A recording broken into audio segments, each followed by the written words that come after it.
Je vous parle aujourd'hui avec la sincérité de mon âge, la lucidité de mon expérience et l'espérance de mon avenir. Je viens d'une génération qui n'a pas encore le pouvoir d'écrire les lois, mais qui subit déjà les conséquences de toutes celles qui ne sont pas respectées. La corruption n'est pas une abstraction pour nous. Ce n'est pas un mot compliqué qu'on lit dans les journaux. La corruption, pour un écolier haïtien, c'est une réalité quotidienne, presque une matière. Sauf qu'elle ne donne ni diplôme, ni avenir, ni espoir. Quand un budget prévu pour réhabiliter une école disparaît, ce sont les classes qui s'effondrent. Mais surtout, ce sont nos rêves qui tombent avec les murs. Lorsque les fonds destinés au matériel scolaire s'évaporent, ce sont des milliers d'enfants qui apprennent à écrire avec de la craie invisible sur des tableaux imaginaires. Quand un jeune doit apprendre honnêtement à cause de pratiques illicites, ce n'est pas seulement son dossier qui est bloqué, mais son développement. Ce n'est pas son papier qui expire, c'est son espoir qui s'étouffe. Et puis, soyons honnêtes, beaucoup de jeunes finissent par croire que pour avancer, il faut contourner. La corruption devient un raccourci, mais un raccourci qui mène toujours à un cul-de-sac. Comment rêver d'être médecin si l'hôpital du quartier n'avait pas un thermomètre parce que les fonds étaient détournés?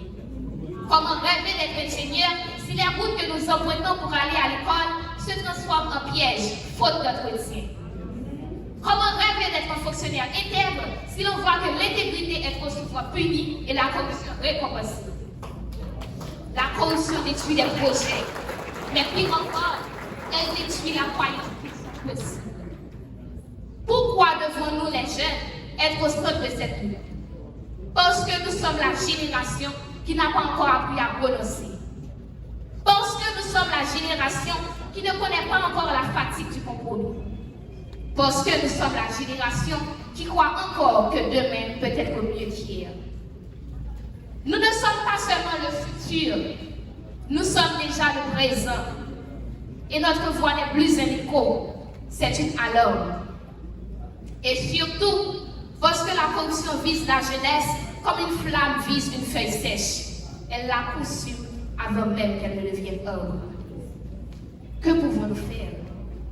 Il ne s'agit pas de faire une guerre avec des hommes, mais de mener un combat avec du courage, de la transparence, de la vérité, de la responsabilité.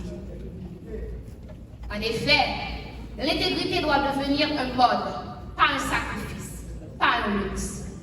Un mode de vie, une attitude, un style de vie. Et si la corruption est contagieuse, l'intégrité doit l'être encore plus. Nous devons exiger des institutions fortes, pas seulement des slogans, pas seulement des promesses, des résultats, des rapports, des comptes rendus accessibles, des sanctions exemplaires. Un pays où les jeunes demandent des comptes est un pays qui avance. Nous devons être les gardiens de l'exemple. Mesdames, messieurs, la corruption ne commence pas toujours dans les grands bureaux. Elle commence parfois dans les petites habitudes. Frauder à l'école, tricher à l'examen, contourner une règle. Chaque petite possession ouvre une grande porte à la corruption. C'est pourquoi la lutte commence dans nos propres cahiers avant même d'arriver au ministère. Aujourd'hui, 9 décembre 2025, nous ne sommes pas réunis pour célébrer une journée. Nous sommes réunis pour signer un pacte invisible entre la jeunesse et l'avenir. Un pacte qui dit, nous refusons de devenir la génération qui s'habitue à l'inacceptable. Nous refusons d'avancer avec des œillères. Nous refusons de prendre part à ce qui détruit notre pays. Mais surtout, nous affirmons ceci. Nous ne voulons pas d'un avenir où la réussite dépend de l'homme. Nous voulons un pays où les jeunes grandissent à la lumière. Et si quelqu'un demande qui façonnera l'intégrité de demain, nous répondrons ensemble d'une seule voix. Nous, les jeunes, pas demain, aujourd'hui et maintenant. Je vous remercie.